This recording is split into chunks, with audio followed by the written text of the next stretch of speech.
All right, you guys, how is it going? Welcome back to another night. Tonight we are going to talk through the topic of getting natural dopamine hits, which is also what's going to make us happier. And it's going to come, you can get dopamine hits from all kinds of different things. We're going to work on getting them from the right kinds of things that will help us sustain happiness all the way around. So really excited to go over that, but I'm going to start with a couple of announcements and a little bit of tough love for you guys. So assessments are complete. Okay, so that is something that gets done basically every week by Wednesday. So if you don't see an assessment review by Wednesday, let us know, but typically we have them done by Wednesdays. But when looking through those, a reminder that we will continue to teach and make suggestions for foods, recipes, supplements, workouts, extra resources as needed every single week that you turn in an assessment. However, we can only lead you to water, aka give you the answers and the routes to success, but we cannot make you drink, aka make you follow through. And so turning in the assessments each week is great, but without trying to make the changes and the adjustments that were suggestion, you're not going to be able to help yourself. And we're going to be repeating ourselves time and time and time again. Not that we mind repeating ourselves, but don't expect a different answer until you start implementing the things that we've already suggested, because we're suggesting the basics. Until we can master the basics, we cannot have fun with the advanced things. So we need to master the basics, master the changes that we're asking you to make. Once you do that, then we can really start having more fun. We can really start digging in deeper, finding those little niches and tweaks that we can make specific to you so that you can get where you want to be. But you have to be willing to follow through. If you keep on turning in the same assessment every week, you're going to get the same response every week. And then it's just the same cycle all the time. So off weeks do happen, right? We totally understand that. That happens to us as well. But if you want to have a different result, you need to do something differently than you've been doing in most cases. For those of you that have been following the plan, for those of you that have been making and getting results, this does not apply to you. These are for our people that are here, but they are not completely in it. So just wanted to put that out there as a reminder to totally understand that, yes, we are here. Yes, we are seeing what you're doing, but we're not going to give you a different answer or a different suggestion until you start making the changes that we ask you to implement. So that's how that's going to roll. Aside from that, kind of feeds right into our resilient one-on-one coaching that's open again. That is my one-on-one coaching program that I run for 12-week sessions, going to be about 4 times a year. And the cool part about that is that it's not a hand-holding session, right? We get to know each other a lot. We laugh on the calls. We get to know each other. Sometimes we cry. It really just depends on the week and what you all are going through. But I show up with you every single week and we work through whatever we need to work through as friends, as coach to coachy to, whatever you guys need.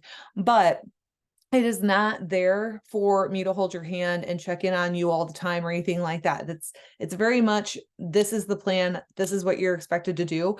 And if you do it, you're going to see the results that you want. And if you're not seeing those results, then we make those tweaks faster and faster to try and figure out what's going to be that sweet spot for you. So the first meeting of this session will be the last week of September, so September 25th that week. And then the last one will be the second week of December. So you'd be setting yourself up to go into 2024 totally on fire, which is amazing. 12 weeks of you and me all focused on your specific goals. And then if you are interested in this or want more information, shoot me a message. I can give you more details on it. St. Louis qualifiers for the trip in January, the ones that were qualified after the last challenge should have received their email for their official invitation earlier this week. So if you did not see that or have if you are qualified, but you haven't registered yet, you can still do so. If you have questions, let us know. We have one more chance to qualify for an invite on the final upcoming challenge of 2023 starting in October. So if you do want to come with a group of us to First Form, to HQ, to hang out, work out, do all the things, then that is going to be starting in October. And the minimum that you need to do in order to qualify is take a beginning picture in the first week and then take an ending picture the last week. That's what you have to do as a minimum to qualify to come. So that is the case with that. A couple new flavors of things dropped. So my Megawatt Natural lover people and Project One loving people, those products are now available again. I know Project One was completely sold out for a while, so we have those 3 new flavors again. And then Megawatt Natural is back in stock with a new flavor, strawberry lemonade, which tasted oh so delicious this morning. Aside from that, you guys, please keep sending over order numbers as you make them. That's always super helpful. And then please keep on like sharing or inviting people to the group into the app as you see fit. That's always so incredible of you, and I always appreciate it more than you could ever know. But those are the announcements. So we're going to hop into hacking into happiness. I figured that was a good way to put it. So I took a lot of this information from Precision Nutrition, which is what I have one of my certifications through. So definitely very accredited, very much research based, which we're going to talk about some of the studies that they talk about as well. But it's really awesome how you can actually like hijack into happiness by doing certain things a certain way. So literally checking off a to-do task or crossing off an item on your list leads to immediate gratification and happiness. So this leads people often to list and check off mundane small tasks more often than attacking their bigger tasks, because they get that surge of dopamine by seeing something get accomplished, even if it's smaller, right? So you may have like a ton of little tiny tasks that you got to get done, and you write them all out and it feels really good to check, right? But then we have our really big task and you're like, that's a big check mark. I don't really want to go after that one right now because it's intimidating. But you still get the same amount of surge of dopamine from getting a check mark and like checking all the other little things off your list. So people fall into this habit of doing all these little things, but never getting into doing the bigger things.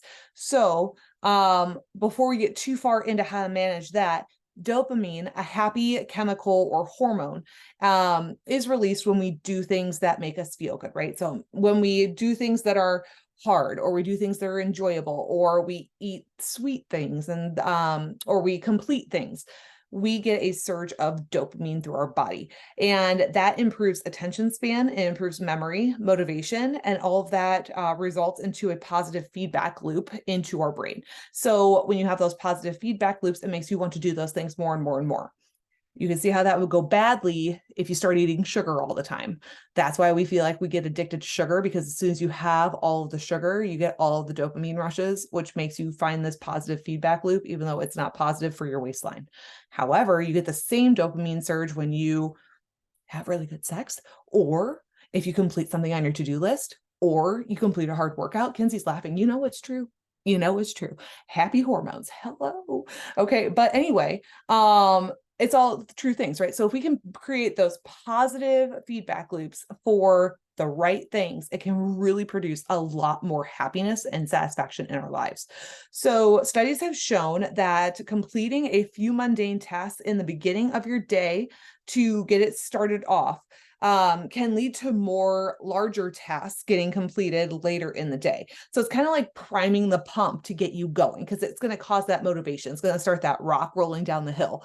So when you start doing some of those smaller tasks first, it's going to be dopamine hit, dopamine hit, dopamine hit. It's going to set you up for this motivation to take on that bigger task next. So it's actually been shown in studies to work that way, which is really fantastic.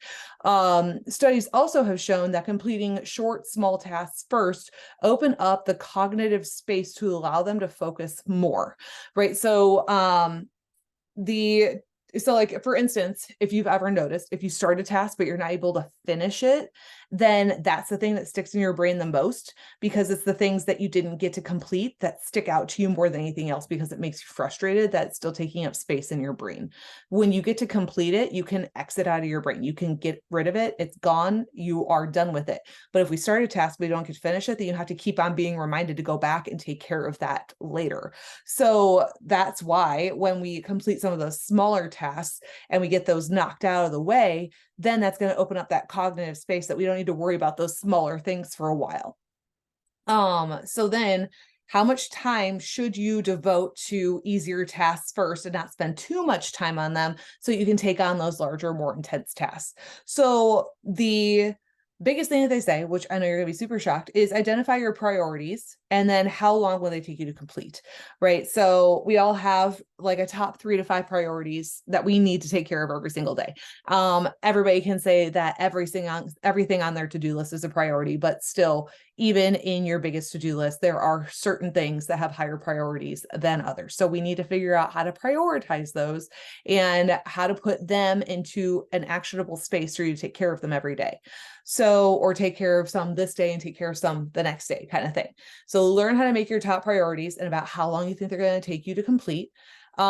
Dedicate a shorter but specific amount of time to the smaller things to start and warm yourself up before you do the bigger tasks.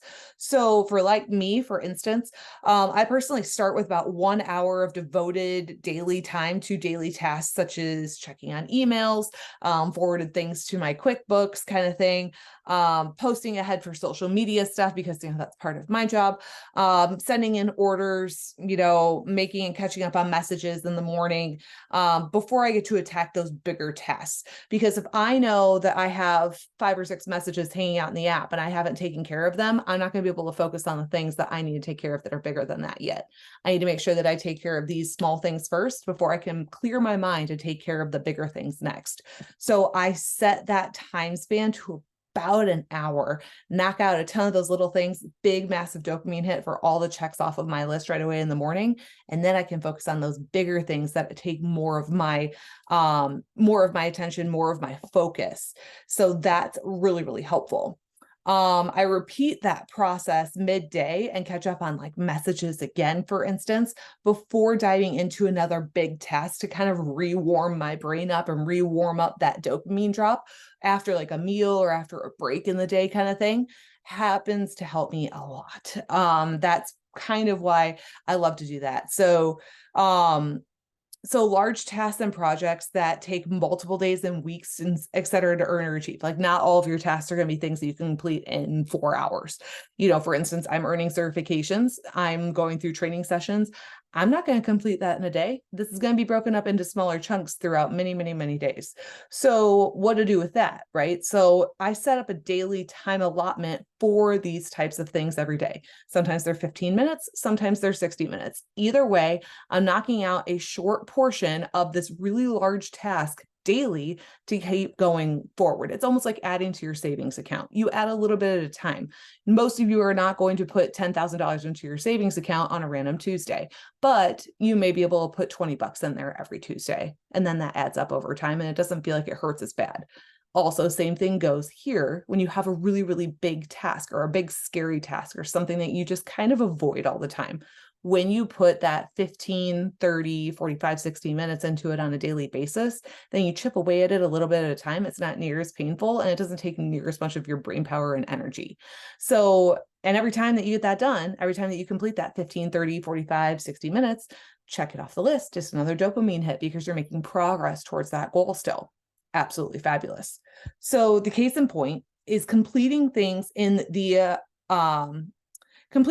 strongest dopamine hit we can get naturally. So the bigger the task, the more dopamine and happiness we're going to get, right? So when you finally get that big work project done that you've been like deep breathing on, then you get this massive relief and you get that big dopamine hit. And that's when you go and you buy like $400 shoes or something. For me, that's when I go boot shopping, right? Like I finally got that massive task done, take me to the Western store, and that shit is not cheap. So that's kind of like what happens to me. Like you get that big dopamine hit, you want to kind of celebrate, you kind of feel free, you feel like you can do anything.